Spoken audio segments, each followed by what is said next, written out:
to welcome you all back for a timely discussion that will close the public proceedings of today's EASF 2021. First, a reminder to all of you, for those of you who would like to join the discussion or join the conversation, rather, feel free to go onto Twitter and to use hashtag EASF 2021, or alternatively, you can pose your questions directly to our panelists using the Q&A function at the bottom of your screen. It's a pleasure to welcome you all to today's session that will be given by Sarah Kutulakos of the Canada-China Business Council on calculating the relationship between Canada and China in the economic dimension. Before I pass it off to our excellent moderator, Jia Wang, I am going to just let everyone know a little bit about the China Strategy Project, of which this panel is a part. We've recently launched a few weeks ago at IPD, the China Strategy Project. It is going to consist of 5 different panel discussions. This is the second that will zero in on some key questions concerning the future of Canada's relationship with China, where policymakers are going to have to make some decisions. We already had the first panel take place recently, which you can see on our YouTube page. If you go to YouTube and type in the Institute for Peace and Diplomacy, you'll be able to find it there. It was a session that I moderated on the question of the rules-based international order and where China fits into Canada's vision of the rules-based international order. Today's session, as I've mentioned, will focus more on the economic dimension of the relationship between Canada and China. And please keep your eyes peeled for future panels that we're going to be putting together over the coming weeks and months. The remaining 3 topics that we're going to cover include the question of climate change and Canada's environmental contributions and commitments as it relates to the Canada-China relationship and the worsening Canada-China relationship, the impact that will have on Canada's climate commitments and ability to achieve them. And the final 2 will be on the question of universities and what the worsening Canada-China relationship implies for Canadian universities and inter-university collaboration between Canada and China. And finally, the question of multiculturalism and Canada's future as a multicultural society, and what the rivalry between China and the West implies for our ability to retain that status as a tolerant and multicultural society and fight anti-Asian racism in Canada. So we're going to zero in on all of those questions in the future. If you'd like to know more about our China Strategy Project, in addition to those panel discussions, we've also published a few written pieces, including one by yours truly, another by a recent panelist that we had just on our previous panel, Margaret Cornish. So you can go and check this out by going to our website. It's peacediplomacy.org. And then under the projects tab, you'll see the China Strategy Project right there. So without further ado, I'm going to pass it off now to our excellent moderator, Jia Wang. Just allow me to introduce you very briefly. You are currently the interim director of the China Institute at the University of Alberta, with which you've been affiliated since 2011. In addition to overseeing the operations of the Institute, Jia leads policy research initiatives examining Canada's diplomatic, trade, investment, and energy linkages with China. And before joining the China Institute, she worked as a television news reporter, anchor, and producer covering major political, business, and cultural affairs for Omni TV network from 2008, to early 2011. And she has also served as a business consultant for Enbridge Pipelines. So we're very grateful to have someone with your varied expertise joining us today. Over to you, and thanks so much for being with us. Well, thank you so much, Zachary, for that kind introduction. Welcome, you all. I'm so delighted to first introduce our esteemed panel of speakers who are all leading experts in Canada on business, investment, and trade relations with China. First up, Ms. Sarah Kutulakos. She's the Executive Director of the Canada-China Business Council. And over to Professor Wang Yanling.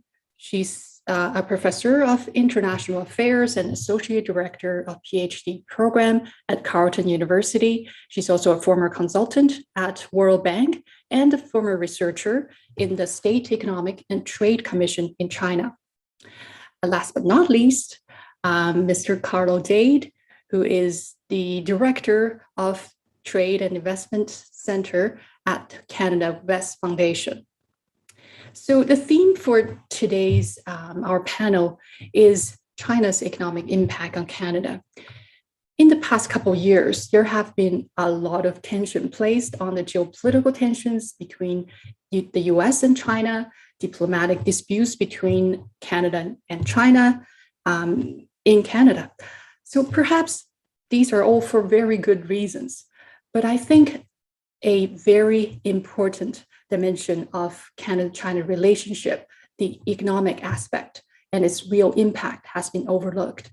I hope our panel today will shine some much deserved light on this topic, and perhaps our panelists will even have a few surprising numbers up their sleeves to challenge you with.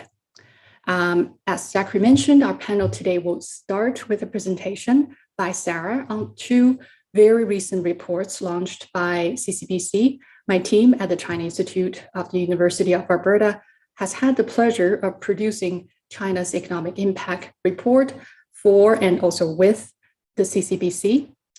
Afterwards, we will then turn to Carlo and Yanling for their opening comments and also discussion among our panelists. At the very end, we will have the opportunity to answer questions from our audience members, and please use the Q&A function in your Zoom window to submit your questions, and you can submit those questions anytime during our discussion. And our speakers, please feel free to maybe use the raise hand function when you like to contribute to a particular point of discussion. Sarah, now the floor is yours for your presentation. Thank you, Ja. Let me just tee up this slide here. Okay. As Ja mentioned, there are two studies that CCBC recently released, one of which her team worked on, and we're very excited about that. I was starting to get a bit frustrated that there was a lot of emotional decision making or suggestions being made about Canada's relationship with China, but without the benefit of facts. How does China really impact Canada from coast to coast? And so what we sought was a factual inventory of the economic relationship. So, what if China just went poof tomorrow? What would it mean to Canada, to different sectors, et cetera?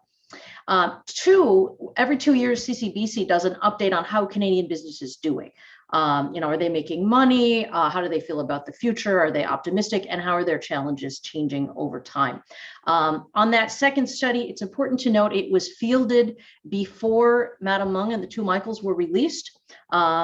And we also focused that study on 2019 numbers to try to weed out the effects of the pandemic. Now, on these two reports at our AGM last month, we did 90 minutes of presentations on the two reports. So today we could consider it a bit of an appetizer flight. I'll point out a few of the most interesting conclusions, and everybody can find the full reports at ccbc.com. Now, one of the things that we definitely found from the first study, the China Institute study, is that the relationship between Canada and China is complex and it's nuanced, and China's significance definitely extends from coast to coast. And some elements of the relationship are easily quantifiable, while others really need to be explained qualitatively. So what we could measure, we did. And exports is an important item that was very measurable. So let's look first at exports here.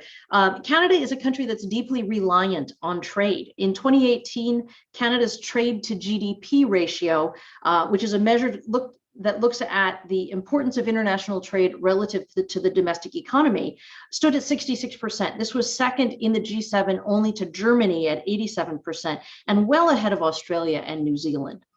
And while we sent, oh, wait, sorry, I'm on the wrong slide here.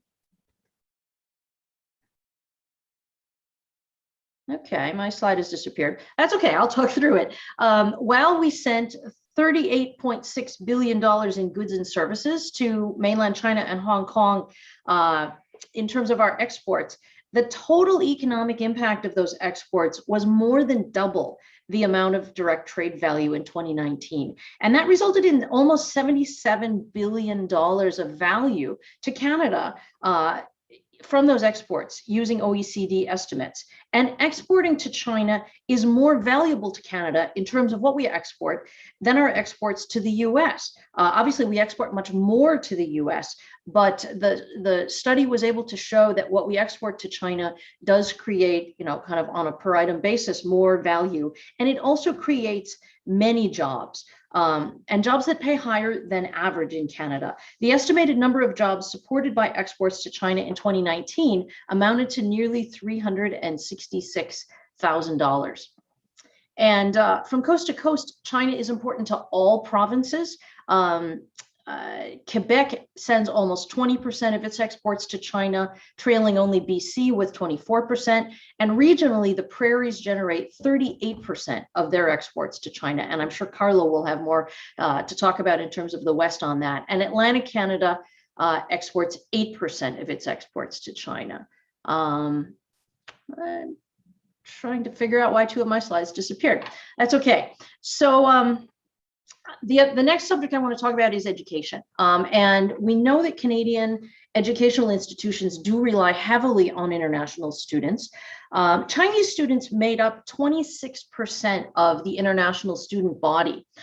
So less than many people expect, but they spent almost $6 billion in Canada, and they helped support 57,000 jobs. And education services were Canada's largest export to China in 2019, ahead of each of the 21 merchandise export categories. Higher than any minerals, higher than any wood pulp, and as well as they're higher than any other services export category. So education really is our most important export to China. And also important is those education exports generate higher than average revenue. In 2017, Chinese students at Canadian universities greatly favored majors like commerce and STEM. So 39% of students chose commerce as a major and paid the tuition for those business schools, whereas only 13% of other international students chose to study commerce in Canada. So in an environment where provincial budgets to universities are not increasing, those students are very important. Now, immigration is another important contributor, and I finally do have the slide for this one. The cumulative contribution of Chinese immigration in dollar terms from 2010 up to the beginning of 2021 was $48.95 billion. And in the last decade, the GDP contribution of Chinese immigrants grew an average of 9% per year. And over that same period, the GDP growth in Canada was just 1.52% per year. And so Chinese immigrants contribute quite a bit economically. And also on those non-quantifiable aspects, the report goes into looking at the impact of second and third generation immigrants. And on second generation immigrants, the education rates of Chinese immigrants are significantly higher than for other immigrant populations, which then again contributes to higher paying jobs and a lot of good contributions to Canada. The next thing I want to point out on this report is imports. Now, the purchase of imported goods and services from China don't have a direct impact on GDP, but imports do have a substantial impact on Canadian supply chains and consumers. And the interesting trend is that Canada imports a lot more intermediate goods. It's not just cheap toys and computers, but we import a lot of goods that go into high value exports that we then export elsewhere. And Chinese content is found in roughly 47% of all Canadian production inputs. But you can see with this 21,000 plus number that there are tons of them. So in many cases, people are worried that we may be overly dependent on China for imports, and that, like with canola, maybe imports can be used as a weapon. But it's hard to imagine 21,000 different things being impacted by some sort of non-tariff barriers. And the report also talks about the fact that were we not able to source those inputs, it could cause our own cost of production to increase, it could cause Canadian productivity to decrease, and ultimately hurt Canadian producers and consumers. And there's been a lot of talk about repatriating and diversifying supply chains, and those have been challenging, and it's a persistent challenge if you're trying to reduce your reliance on China. So what I'd like to do is turn to that same subject, but in the biannual survey. And what we looked at here was we did a special section this year on what is happening to Canadian companies who are sourcing from China. And are they doing anything to change their supply chains? And what we did find, so 21% of our respondents were sourcing from China, and there was movement, but there was some movement away from China, some leaning even more. Companies that told us they were decreasing their reliance on China also were able to demonstrate in many cases that their sales went down during COVID, for example. And so that may be one reason why that's decreasing. On the other hand, companies that told us they were increasing their reliance on China were also increasing their exports around the world. And overall, companies were telling us that on balance, they're maintaining their supply chains in China. And it's consistent with what we see from other countries. There may be changes due to regulation or diversification, but fewer companies are moving away from sourcing in China than we expected. So let's look at the overall conclusions of our business survey. And there were three. China, number one, has always been hard, and over the past 2 years, it has gotten even harder. And this is because of what some refer to as the 3 M's problem. The detention of Michael Kovrig and Michael Spavor by China and Meng Wanzhou by Canada has had a huge impact. But so have US-China trade relations and trade tensions. And when you layer on COVID-19, it gets even worse. So it's been a really tough couple of years. And Canadian companies have been disproportionately impacted. You'll see many comparisons in the report to European, British, and American counterparts and their surveys, and their companies are all faring better than ours. And so one of the things I'd like to focus on with that, we'll come to conclusion 3 in a bit. Make sure I can see my own slide here.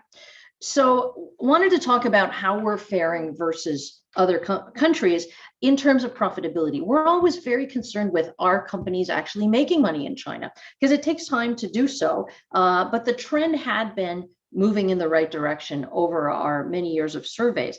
Now there's a definite downward trend, and only 49% of companies were profitable. And that's significantly lower than our competitor countries.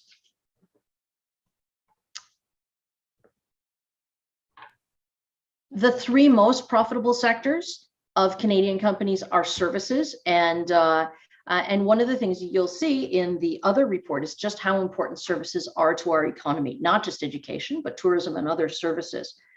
And even if companies lost money in the previous year, it's common that we see them being more profitable year on year. And we always ask, what's happening to your profitability trends? We also know that the longer a company is in China, the more likely it is to be profitable. And on this, things are looking worse.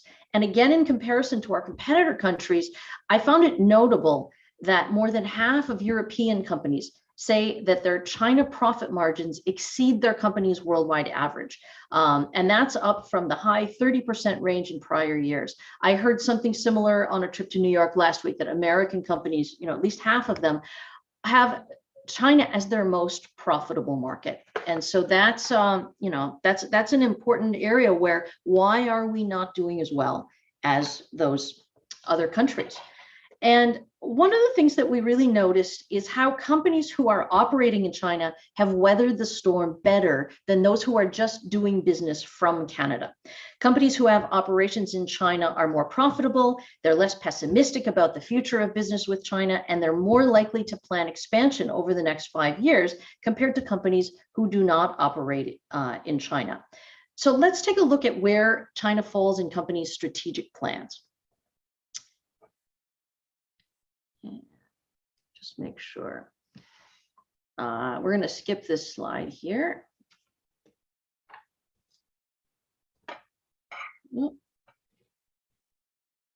Sorry. So let's look at this one. Companies that are expanding. One of the things I'm wanting to point out here is that they are in sectors that are very aligned with China's economic policies. And we spend a lot of attention looking at China's 5-year plans and where China says it wants to go. And definitely, if you're going to take the chance on doing business in China, being aligned with those plans is important. And next, we're going to go to challenges. And we always think it's really important to look at where companies feel are the challenges to their growth and profitability. And in our survey 2 years ago, the business barriers fell squarely into administrative and regulatory, business environment, and financial categories. And the regulatory stuff really dominated. In 2020, we did an interim survey, and there we found that both Canada-China relations and US-China relations had become significant barriers. So we added those to the list this year, and immediately those rose to the top. And so you can see here the top 15 of the 38 barriers. The policy challenges were both very dominant. Number 3, mobility was also rated very high, and you can see mobility also appears down below in terms of the other direction. And our industries are very service dominated, which means we need to move people. That wasn't easy in 2019, and it became nearly impossible during the pandemic. Now, beyond these business obstacles, we also know from our member interactions that certain policies, laws, and other major issues are top of mind. If you're operating in both the US and China, just staying on top of US regulations on China can be a full-time job. So in this case, we presented a list of 17 issues to see if they had either a positive or a negative effect on companies. And if we look at the top scores here, on the negative side, the 3Ms problem was an issue for 70% of respondents, along with Xinjiang-related regulations, US sanctions, and export controls. And balancing both US sanctions and China's anti-foreign sanctions law creates a really complex environment for companies. On the positive side, the two I'd like to note here are capital markets liberalization and the Greater Bay Area Initiative, both of which have positive implications for Canada's strong financial sector. And then finally, with so much in the news about Canadian public opinion on China declining with negative press reports, we wanted to see if Canadian companies are feeling pressure from external sources. And other countries' 2021 surveys report a more politicized environment, and 41% of European companies report that business has become more political. So we asked 2 questions. First, do you feel that your China business or ambitions for China are being hindered by public opinion or government opinion, either in Canada or China? And second, what were those external sources? And a full 68% of respondents said that they were feeling influenced by those other sources. And if we look here at companies who answered that second question, nearly half cited that the sources from which they're feeling pressure are Canadian public opinion. 44% cited the media, and then interestingly, equally at 40% were both the Chinese government and the Canadian government. And aligned with the US-China challenge, noted as a top obstacle, 25% feel pressure from third-party governments, which includes, and we assume primarily the US, whereas European companies were only at like 11% from feeling pressure on their own, from their own governments.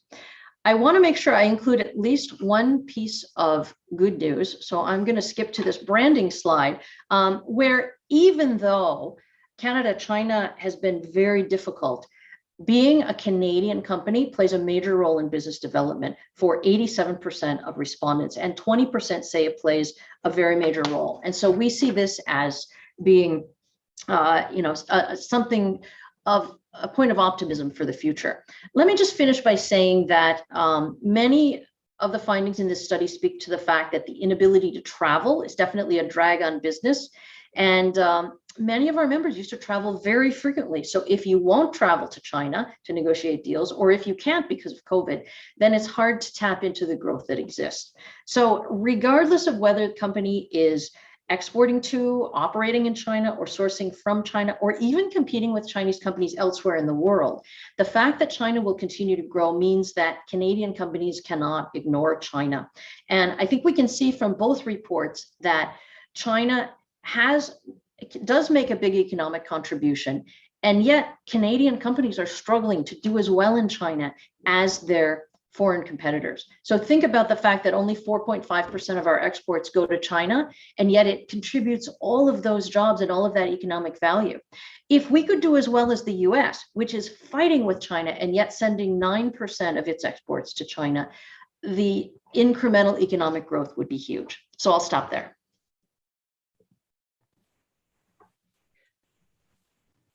Thank you very much, Sarah, for that fascinating presentation of the two reports. There are a lot of rich content, so we do invite our audience member who are very interested in those topics. Please visit CCBC's website for those two reports, and the China Institute's website also has the economic impact report. So there's a lot of fascinating numbers in there.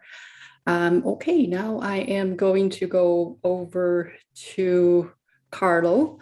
You're in Calgary, I'm in Edmonton. So from your kind of vantage point in Western Canada, what's your take on China's economic ties with and also its impact on Western Canada, especially during the economic recovery and also into the future?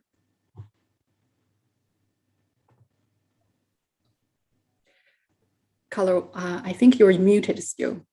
Darn, every presentation needs to have a jar on the table, and whoever fails to unmute has to put $10 into the jar for every other participant on the call. No, I was saying that thanking you for the welcome, and wanted to give a shout out to IPD for undertaking this strategy forum. The earlier panel mentioned that Canada doesn't do strategy. You look around at other countries, Australia and others, and you see white papers and strategy papers. So this type of exercise by independent organizations and think tanks is really important. So on China for Western Canada, the numbers really speak for themselves. Even though Western Canada is a third of the country's population, we account for roughly 60% of the exports to China. So we really outperform in terms of the export front. 62% of the country's trade in goods comes out of Western Canada.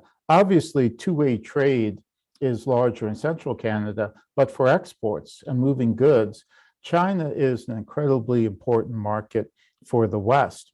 Our trade with China has been growing at an average of 12% a year, outperforming most other markets. And it's Western Canada, after Central Canada, we account for 24% of Canada's total imports from China. So on both fronts, it really is quite important. So in terms of growth of trade too, if I can share a slide here. Sorry, I had a slide to share. Looking at the COVID growth, what is really interesting is that you can, here, let me just pull this up very quickly. Sorry, I should have been prepared for this.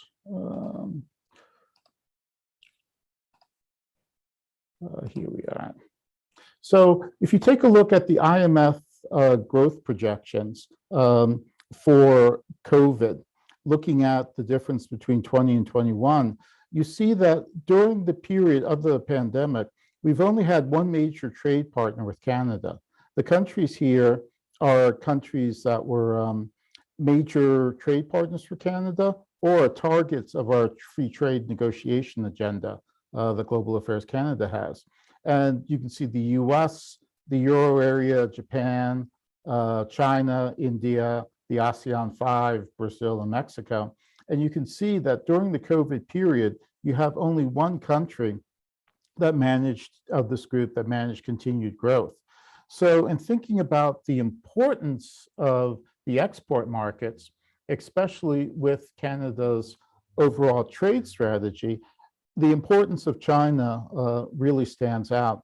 For Canada and for Western Canada, where our concern is selling not just to the global population, but specifically to the global middle class, the impact of the COVID pandemic on the growth of the global middle class really makes a case for the continued importance of China.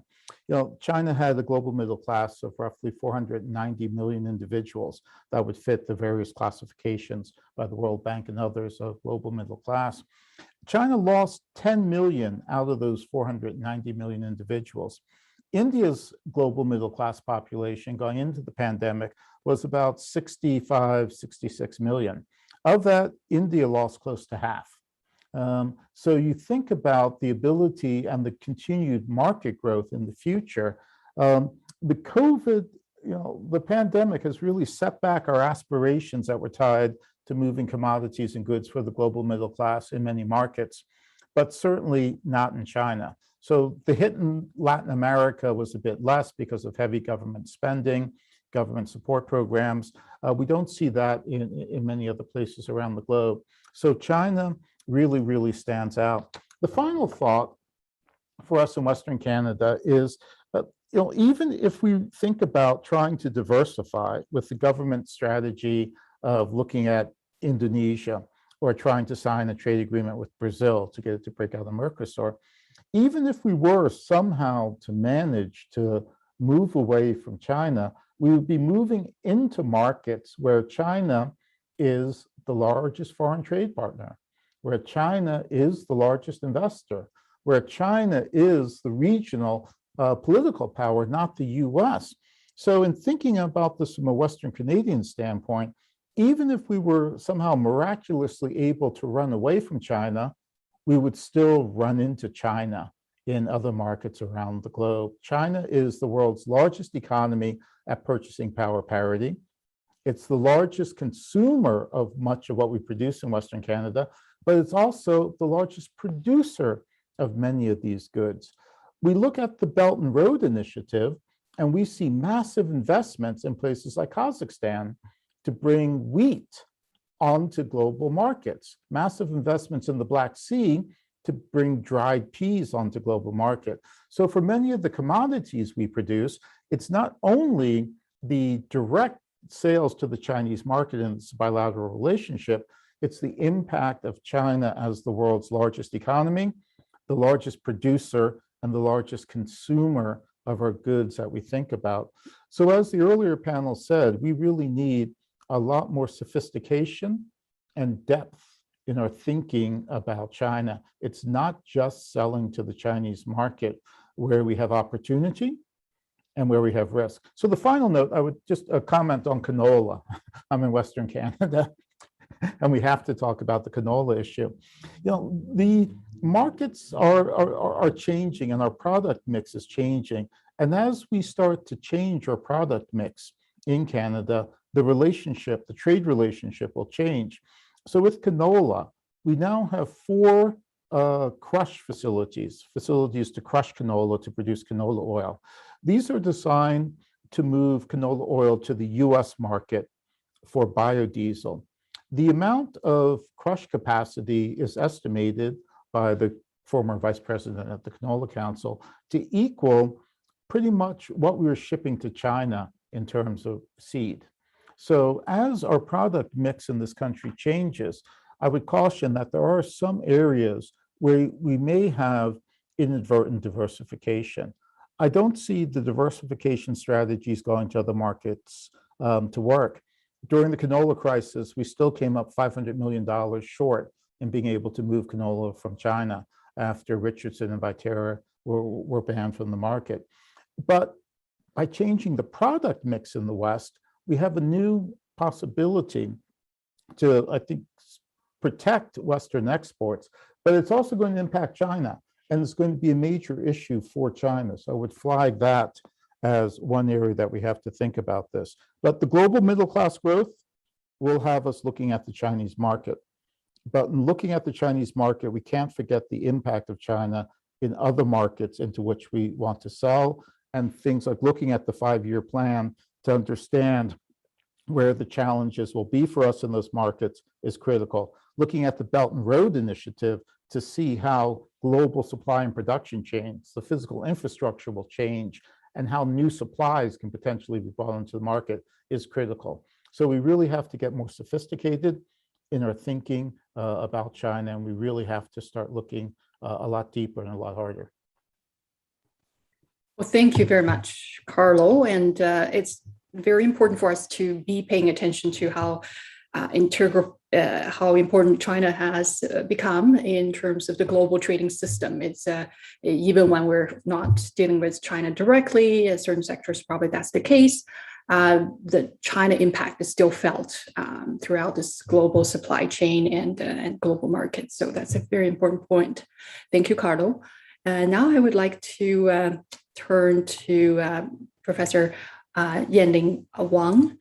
And could you maybe give us your assessment of this China-Canada bilateral trade, and the trade relationship, and also its perhaps its trajectory from your standpoint? I know you also do research on China's investment into Canada. At the China Institute, we also look at Chinese investment into Canada. There's some really fascinating numbers. So would you mind also maybe discuss that for us as well? Oh, thank you so much. Let me get the numbers so that I won't get anything wrong. Okay, sure.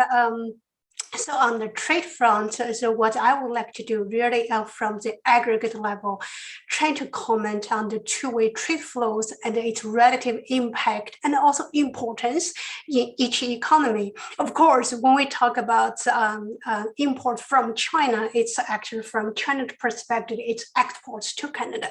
So I need to take a position first before I and talk about those numbers. So from the Canadian perspective, also from like the year 2020, on the commodity import. So in year 2020, Canada imported, and it's close to $52 billion of goods from China. Top three of the products, it's consumer goods, electronics, and machinery. And so that is a magnitude in terms of the percentage. And import from China really accounts for 14.4% in Canada's total commodity trade. Sarah asked one question: if China stops export to Canada, what Canada going to do? Then literally, it's almost like $52 billion of goods need to be outsourced somewhere, which, by the way, account for 14.4% of Canada total. It's not that easy to get the alternatives. Okay, so those imports coming from Canada and coming to Canada, how important is it in China's total exports? It's 1.6%. So it is to ours, it is 14.4% to them. It's only represents 1.6% of their total exports. And on the commodity export, how much do we send to China? And again, we look at year 2020, Canadian exported in total close to $32 billion, again, Canadian dollar to China, which accounts for about 5.1% of total Canadian exports. Top three of them, agricultural goods, metal ore, and forestry. And how large, I know it's account for 5% of our export, but how large is it in terms of China's total import from the rest of the world in total? Canadian share is 1%. And if we look at all two together, like trade of goods, import and export all together, from Canadian perspective, trade with China account for nearly 10% of Canada's total goods traded, which imports exports. That's why China is Canada's top number 2 trading partner. But from the Chinese perspective, trade with Canada only accounts for 1.37% in China's total trade portfolio. It's not even the top 10 trade partner. So the two gateways we could get, one is that trade flows between the two countries really indicate the comparative advantage of each country. And secondly, as we could tell from those numbers, really trade with China, I mean the two Canadian and Chinese trade, it had relatively much larger share in the Canadian portfolio than it is in the Chinese portfolio. So where to go from here? And obviously, Carlo has touched on that. I won't repeat in a great detail. First of all, China is the economic powerhouse, and it continued to grow. Carla mentioned one part about like, China is the largest trading nation. And one thing I think it also makes it, to put it into perspective, is that China has become the largest trading partner for over 120 countries or regions. It has the last 40 years of fast economic growth has created hundreds, like Carlo mentioned it, 490 million middle class. This middle class want high quality goods and services, and that plays to the Canadian advantage. Really, the Canadian firms are great service providers. So there is a lot of complementarity between the Canadian economy and the Chinese economy, and also the middle class really presents a very good opportunity for the Canadian firms to expand, either in terms of trade volume or in the second part in terms of direct investment. But coming to FDI, again, those two-way capital flows are not on the big scale. It's much smaller in terms of scale of trade. Again, taking the Canadian perspective, the year 2020, FDI coming into Canada, and FDI in total cumulative stock, inward FDI stock in Canada in year 2020 is about 1.05 trillion.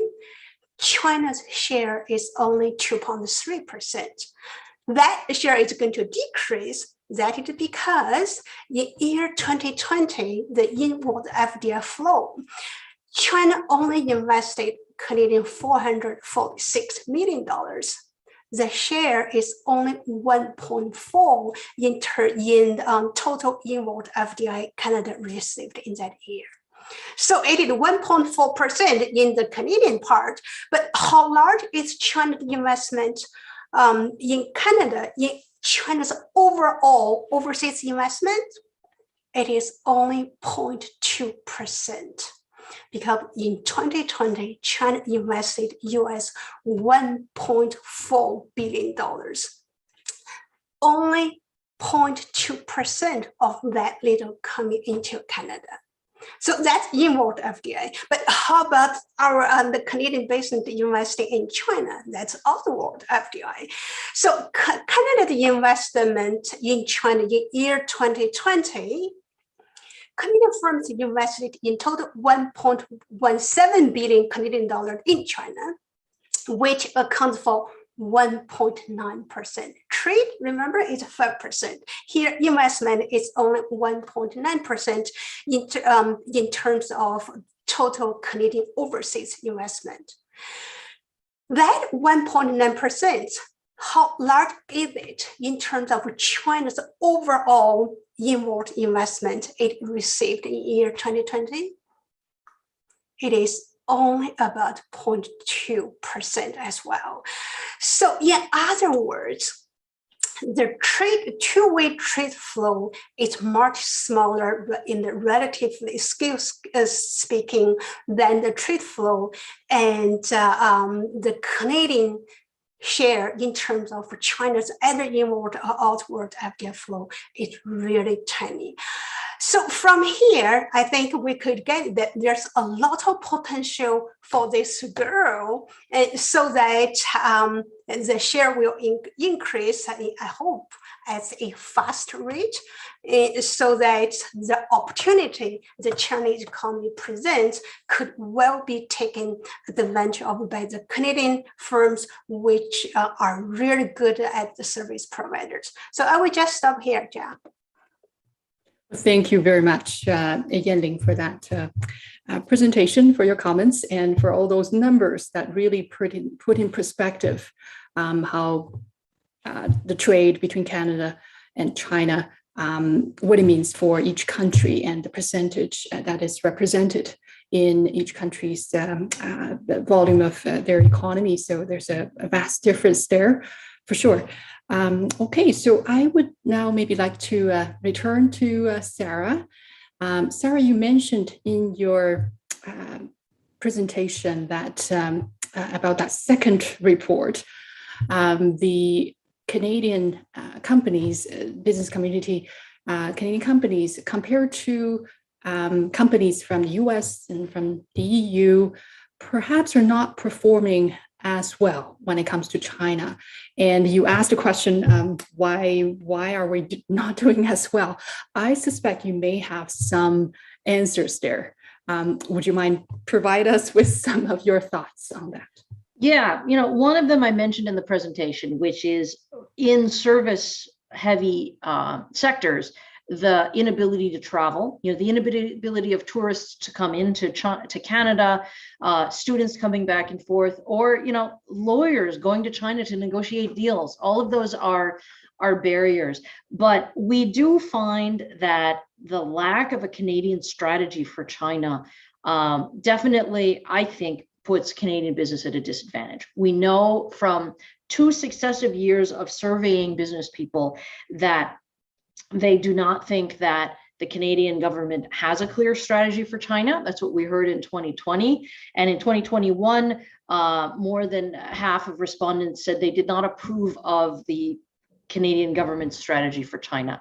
And I think, we had 120 written comments in the 2020 survey. And, the simple response to that question about strategy was, well, what strategy, right? It feels like we've kind of been stuck in quicksand.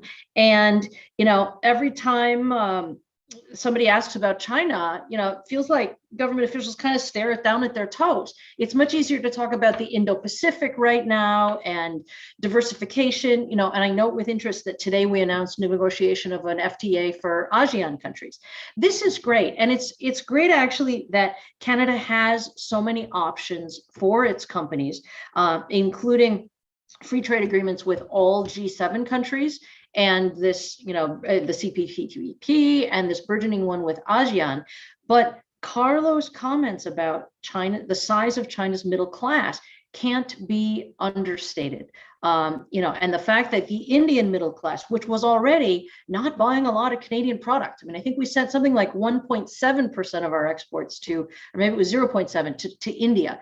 So you look at the ASEAN countries, there are 10 of them, really only 6 of them are feasible. And right now, we send about $7 billion of our exports to ASEAN countries, but we import $20 billion. I would venture to guess that a large percentage of those imports from places like Vietnam and Thailand and other ASEAN countries are actually coming from Chinese companies. We need to know how to deal with China in a very multifaceted way.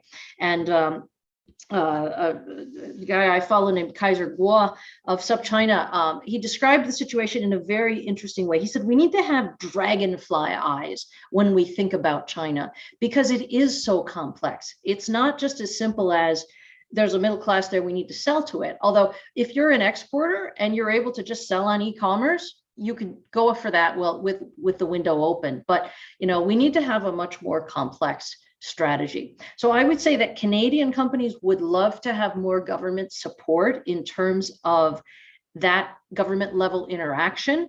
The fact that the US can really fight with China hard, and yet Xi and Biden spoke for 3 hours the other night, this is really important. And so restarting dialogues, restarting the economic and financial strategic dialogue such that, the canola issue can be brought to the forefront. Other trade issues can be brought up and resolved. We sense that the Chinese government is very practical and flexible, and they do want Canadian investment in China. One of the sectors that has the most potential is financial services, where hundreds of deals have been approved over the last couple of years as that sector opens up, but Canadian deals have basically been on ice. So I think that the business community looks very practically at China. If the opportunity is there and the window is open, they want to go after it while that growth is there. And they're not, they're not shutting their eyes to the opportunities elsewhere in the world. And so diversification to these other countries is important and it will come, but it's not there yet. Well, thank you very much, Sarah. I would invite perhaps Carlo and also Yaling to perhaps comment. I think you have some or a lot of experience also working with government on trade issues and investment issues. So what do you see from your vantage points, perhaps what the government of Canada can do or other levels of government can do, and what type of policy would benefit the business community? Carlo, would you like to go first? Sure, I can take a crack at that. So let me address the comments to the subnational level, the provincial level, and even the municipal level. One of the things in Canada for the business community with which we are particularly blessed is having a plethora of trade support and export support services, including at the provincial and the municipal level. The US matches us on some of this, but really they don't have those resources. So we've seen provincial governments establish export promotion offices in Asia, including in China. So having people on the ground that understand the particularities of the provincial economy, that know producers personally, and that have a longer term engagement than trade commissioners who rotate out every few years, it is a really important benefit. It's difficult, though, for provincial governments to justify and maintain these expenses. So support that we can help to have a whole of Canada approach where the provincial governments are there is really, really important, and something that we often tend to overlook, but it is critical. And let me make another point. My comment about the Belt and Road. Sorry, I just put up the wrong graph. So the comment about the Belt and Road Initiative. Unfortunately, this is going to show up in this view. But here's the point about the Belt and Road Initiative, and something that we really need to have the government focusing on to help us. This is soybean production in Brazil and the US. In the 70s, the Americans cut soybean exports under Nixon. There was a crash of the crop in the US. They had to protect domestic production. Japan took 80% of the US of their soybeans from the US. They panicked, freaked out. They started investing to create soybean production in the US as an alternative to soybean production in Brazil as an alternative to the US. So this is one country investing in one other country for one crop. And you can see the impact, the rise of soybean production in Brazil. If you think about China and the Belt and Road Initiative, you are talking about massive investments across many countries for many crops. So for us in Western Canada, this is a potential blind side. And so for the federal government, they've been great at producing information on the 5-year plan. We're working with them to get that information and working with the Canada-China Business Council, thank you very much, to get that information down to the producer level, down to the level in the provinces where we can start understanding the potential risk we face. So that's something that I think certainly can be done to help out. Again, it's not just moving more product or moving more services to China. It's looking at the full board, the full game board, and seeing all the pieces and all the places where we have opportunities and all the places where we have risk. So we really have to move our thinking from just how do we move more corn, cattle, and canola to China to thinking about the global chessboard and how we're trying to move these products to other countries and how China and the US are there. The last bit I would mention is, we need the government to help keep us honest with the US. The US is our ally on the political, on the intelligence, on the security level, but they're also an economic competitor. And we lose sight, and I think Ottawa often loses sight of something we know in the West. If there's money on the table, the Americans will run through us faster than a hot knife through butter to get it. They did this to us with the US-China Phase 1 agreement. In NAFTA, they told us, don't you dare think about negotiating with China. Yet at the same time, what were the Americans doing? Negotiating a trade agreement with China, and one that particularly, pardon my French, but screwed over Canadian farmers. So we really we need Ottawa to remain vigilant. Yes, protect our auto sales market in the US. Yes, protect 72% of our exports that go to the US. But at the same time, don't forget that given the chance, the Americans are our friends on political, or allies, not friends. So we don't have friends, we only have allies. There are allies on political and security, but when it comes to money on the table, they are not our allies, and they certainly aren't our friends. And so we really need Ottawa to keep that idea alive, especially for a market that's growing the way the Chinese market is. The only global middle class that didn't take a significant hit during the COVID pandemic. It's going to be an important market, and it's also going to impact us in Brazil, in Indonesia, in ASEAN, in India, in other markets. Well, thank you, Carlo, for that very helpful comment. And Yanling, I wonder if you have something to add. I could quickly really add a couple points. I do think like Canada should have a effective strategy dealing with China. I use another word, effectively.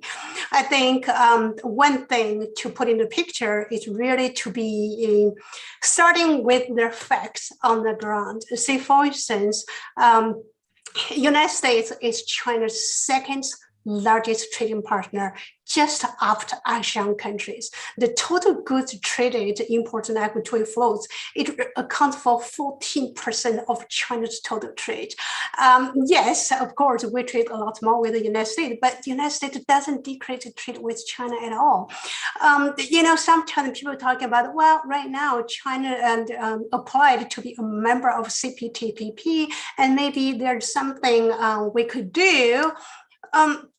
Well, again, I think we really need to be realistic. If you look at the 11 members in CPTPP, 9 of them already have existing free trade agreement with China, either through regional or bilateral agreements. The only 2 we don't have is Canada and Mexico. I mean, that is one part. And the second part is like, if you look at the trade flow of those CPTPP members, and 4 of those countries are already in group of ASEAN. ASEAN is China's #1 trading partner in year 2020 in terms of the goods. It's the total share is 15%, just 1% above the United States. And Japan, which is a member of CPTPP, it's China's #3 trading partner, accounting for 7%, and Australia, #8. And Carlo mentioned Brazil. Actually, Brazil is China's #9 trading partner. So I think, given all of the numbers, and Sarah mentioned like one thing, maybe Chinese firms already invest a lot in ASEAN countries. One prominent example, actually, like in 2018, after US imposed the tariff on Chinese imports, and many Chinese firms actually relocated to the ASEAN countries and produced their export right back to the United States, avoiding those tariffs. So it is China's mark is everywhere, and that's why it has become the largest trading partner for 120 countries or regions. I think the effective strategy will help Canadian business. I mean, regarding either you do business direct with China or you go to ASEAN countries or some other countries, because they have extensive business with Chinese firms or with China as a total. Okay. Thank you very much, Yanling, for that comment. Now we will turn to some of the audience members' questions. Here's one we were, of course, talking about what the Canadian government, the federal and maybe provincial governments can do to help Canadian business when it comes to economic engagement with China. Are there certain things our Canadian business or the business community would like to see perhaps from the Chinese government on the business side when it comes to trade policies to Canada? Perhaps Sarah? Yeah, I mean, Canadian business wants predictability. They want the ability to plan, and they want equal market access. So, for example, the fact that China has said it wants to join the CPTPP, even if it might be a long way from meeting the requirements there, that's a good direction in which to push it for a number of reasons. Number one, China tends to use such agreements. Think about the WTO back. You know, Zhu Rongji used that as a way for China to change things that were hard to change from the inside. If you're a reformer or an internationalist in China, it's not easy. Well, but you know, if the foreigners make you do it, then it's easier to make those hard changes. And the CPTPP already has many of the high quality elements that the Canadian government had wanted to see in an FTA with China back in 2017 that never materialized. The other thing that we really need is channels for communication. And I mentioned the economic and financial strategic dialogue. That's one of what I believe are 23 different bilateral discussion mechanisms, you know, everything from defense to security to other things. But from a business perspective, there's a list. Each country has a list of things they want to resolve. I know, for example, Chinese banks, a lot of them are waiting for applications for Schedule 3 banking licenses to be approved. And they've been that way for several years. That's got to be on a Chinese list, for example. On our list is like Canada and China have a bilateral agreement on dumplings, believe it or not. I believe it's worded as wheat wrapped meat stuffed things. And right now it's stuck. And we can buy Chinese dumplings in Canada, which I have no desire to do, but Canadian dumplings can't be sent to China. And Alberta has a great investor, Saiwin Foods. It's one of Shandong province's biggest dumpling producers. And they are making great dumplings in Alberta using pork from Canada. They've sold them all over Canada. They export them to Japan. They can't send them back to China. That's one of the, you know, when we're trying to encourage investment into Canada that then creates an export, you know, this is the way this should work. But dumplings can't get sent in that direction because things are stuck. So mechanisms to get stuff unstuck, I think, is number one on Canadian businesses list. Whether you're a financial services provider that might have an application into the China Banking and Insurance Regulatory Commission, or whether you're waiting to send some dumplings. Well, thank you, Sarah, and definitely I hope the dumpling issues would be resolved because it's one of my favorite food, especially the dumplings made by my mom. Yeah, Ling, I wondered, you worked for a Chinese government agency before coming to Canada. So would you like to perhaps comment on this particular topic, what the Chinese government could do to improve business environment between the two countries? Oh, for sure. Well, that experience was long back. It's 1995 to 1997. But one thing I learned from that experience is Chinese government resolve to reform. Like back then, I was part of a team, a research team, trying to what we design modern enterprise system, because back then the state-owned enterprises was like just a part of production unit. They don't have the right to do price, to do sale, to do everything. But that is a typical example where to say, like Sarah mentioned, Chinese government determination and resolve to do economic reform. Sometimes the reform is bold, but sometimes it's very hard to push. And one way to push those reform is to actually use external forces. When you sign a free trade agreement and not sign, when you're negotiating free trade agreement, then that's external force will give you a lot of push trying to get it where you want to go. So on that part, I think sometimes coming to the report in the West, I often felt like, oh my goodness, that's not what is really happening over there. So I think China's reform is there, resolve is there, the market is there, but somehow I believe the complete or the accurate picture is not made known to the Canadian public. So that is why I believe sometimes it contributes to the misunderstanding at the individual level or even at the macro level, and that is not helpful to take advantage of that big market, big determination to do the market-oriented economic reforms, which presented to the Canadian businesses. Well, thank you, Yaling, for that comment. And I wonder, Carlo, do you have a certain view on the Chinese government's reform process and how it's affect foreign trade and also, of course, business when it comes to foreign countries dealing with China?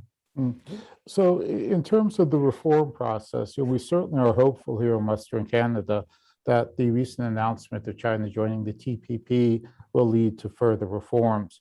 We've already seen an indication of that with the announcement of unilateral tariff cuts. So those reforms certainly would be helpful and encouraging. I would note, though, on Sarah's point about certainty, in Canada, 50-some% of our agricultural exports go to the US. Here in Alberta, it can be 90% of our exports, depending on the price of oil, going down to the US. Yet we live with uncertainty in our trade relationship with the US. It's not just the steel and aluminum tariffs, but the Americans are now threatening a return of mandatory country of origin labeling.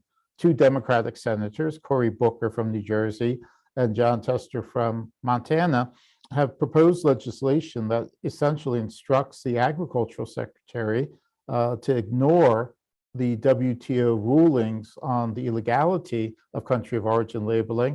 And if they can't meet WTO requirements, to ignore them and go ahead and propose new ones. So despite the irritants we have with the US, we still manage to keep $2 billion a day going across the border.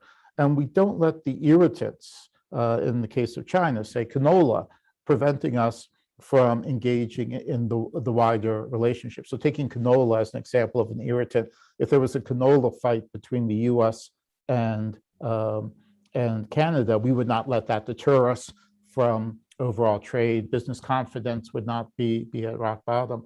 So I think we need to keep it in check. In terms of WTO complaints, the Americans, even prorating for the length of time in the agreement, the Americans have more WTO complaints against them than does China. In agriculture, the Americans are far, far away ahead of China in terms of agricultural complaints. So to Sarah's point about confidence, if you can stand the US capriciousness and the US illegality on trade, you should be able to stand other countries around the world. One last point, if I may. When we talk about a trade agreement with China, we're talking about a second trade agreement with China. We already have a trade agreement with China. We're talking about improving that trade agreement. I'm, of course, referring to the World Trade Organization. That is a trade agreement. It governs trade. There are rules for trade, tariff cuts, mechanisms for resolving disputes. So really, in terms of the psychological barrier, we need to realize in Canada that we already have an agreement with China, and we're talking about improving it. But we can't think that the agreement will take away all problems with trade. We certainly see that in the case with the US, where we just signed a new North American agreement, and yet not a year has passed and the Americans are threatening us with country of origin labeling again. We can stand that. We should be able to stand the same with other economies. Thank you, Carlo. We don't have a lot of time, but there's still a lot of questions. So hopefully the next one, we can just do a quick rapid fire type of answer. So this one is about the service sector. The services sector, of course, as we know, is quite complex to navigate, and also there are a lot of domestic protection. So in light of the dual circulation strategy introduced by China, is there any forecast from your standpoint on how China's import of services and what would be the impact for Canada? Maybe Carlo, would you like to give it a try? I'll leave this for the others. Obviously, services are important to us in the West in terms of education and tourism. So, we do see developments in China on the tourism front, developing its own tourism market. So with services, the question for us is, are services an import where we're having Chinese, or an export where the Chinese are coming over, or is it an export where we're helping China develop its tourism industry? So the 5-year plan has called for development of a snow belt, a tourism snow belt. So is that a threat to our tourism industry, or is it an opportunity on the service side? I don't know, but I would just toss that out. And services here in Western Canada, those are two things we're looking at. Thanks, Carlo. Sarah, Yaling, would you like to jump in? If I just want to add one thing, and even first I want to add a little point on the previous question regarding the stability or the perception about China.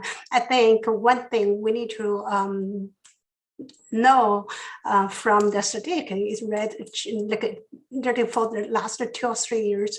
If you look at the foreign firms investing in China, China has continued to receive almost like billions of dollars, more than $100 billion each year consecutively for the last several years, and it has become the largest home country for foreign invested firms. I think that speaks volumes about their confidence in the Chinese economy and the confidence about the potential to grow. And on the service part, I do think in Canada, due to the famous historical reason, has a very good reputation in Canada. I mean, before the 3M saga, the people, every time when people mention about Canada, they always say, oh yes, we love that country, friendly, nice. I think we really should bank on that reputation and to increase the tourism is one of it, education is another part. And literally, I hope that after this 3M saga, since it's done, and it will back to that kind of friendly communication, so that the political rhetoric will be not as what we have seen in the past couple of years, and we will see consumers coming in to Canada, and that will be very good for our service sector. Thank you, Yaling. And I wonder, Sarah, are you concerned about this dual circulation strategy China introduced this year? Is it going to have a major impact on Canadian exports of services? I'm not particularly concerned about it. Where I would think more about services is look at where China is going. China has been trying to increase consumption as a percentage of its GDP, and people are consuming experiences. And it's important to remember that Chinese consumers are people like you and me. They want to educate their children. They want to have good experiences, which might extend to travel. Fully 10% of China's population travels outside of China every year. And Canada was receiving a good share of that. And they were travelers that spent more on average than other travelers that came from other countries. They want, China has an aging population. We see members of CCBC that are doing chronic disease prevention and care services. They, when they educate their children, they might not only want to send them to university, but we have a member that's doing coaching of sports virtually. There are lots of ways the imagination can go, but understanding what's happening on the ground and what people are thinking and wanting is key to it. Thank you very much, Sarah.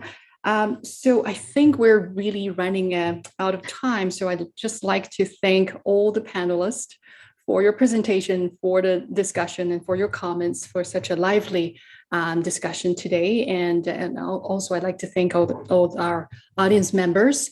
And finally, particularly, I'd like to thank IPD for putting on this panel, but also this whole full 2 days of programs, with very, very topical sessions and lively discussions. So I would like to thank IPD for inviting all of us. And now I would like to turn the floor back to Zachary. Thanks very much, Jeff, for your excellent moderation, and to all of our panelists for this very thoughtful and detailed discussion. And of course, to our entire audience for joining us today for this very special session of the China Strategy Project. Just a reminder that you can check out more information about that project and the future panels that we are planning by going to our website, peacediplomacy.org, going under the Projects tab and clicking on China Strategy Project. IPD's East Asia Strategy Forum continues tomorrow morning with a panel at 10 a.m. on the role of middle powers in the Pacific region. So please feel free to go to our website as well. Again, it's peacediplomacy.org. You can click on the orange tab on the top right where it says EASF 2021 and to register for the panels tomorrow that are of interest to you. The panel that will be kicking off tomorrow on middle powers is a part of our Middle Powers project, in fact, that is being run by the International Systems 2050 program within our think tank. Again, thank you all for joining us, and we'll see you tomorrow.